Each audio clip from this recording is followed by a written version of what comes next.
31 એટલે કે 31મી ડિસેમ્બરને લઈને સુરત શહેર પોલીસ એક્શન મોડમાં આવી ગઈ હોય તો સુરત પોલીસે ડ્રગ્સ ડિટેક્શન મશીન મંગાવ્યું છે। અલગ અલગ જગ્યા પર ચાલતી પાર્ટીઓ પર પોલીસ દરોડા પાડશે। લોકોની લાળના સેમ્પલ લઈને પોલીસને આ મશીનની મદદથી ખબર પડશે કે વ્યક્તિએ નશો કર્યો છે કે નહીં, જેથી આ મશીન પોલીસની કામગીરીમાં ખૂબ જ સહયોગી સાબિત થઈ શકશે તેમ ડીસીપીએ જણાવ્યું હતું। સુરત શહેર પોલીસ પાસે આવી એન્ટી નાર્કોટિક્સની એક કીટ આવેલી છે, જે કીટની કિંમત 15 લાખ રૂપિયા છે અને એનું જે કાર્યવાહી જે છે એ રીતે કરવામાં આવશે કે જે 25 ડિસેમ્બરથી લઈને 31 સુધી જે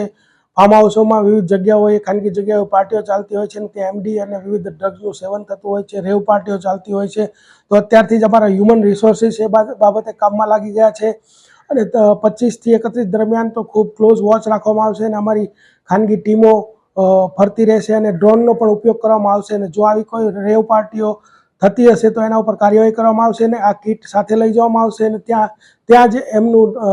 ચેકિંગ કરવામાં આવશે ને જો એ લોકોએ આવું કોઈ સેવન કરવામાં આવેલું હશે તો આગળની જે કાયદેસરની કાર્યવાહી હશે એ કરવામાં આવશે।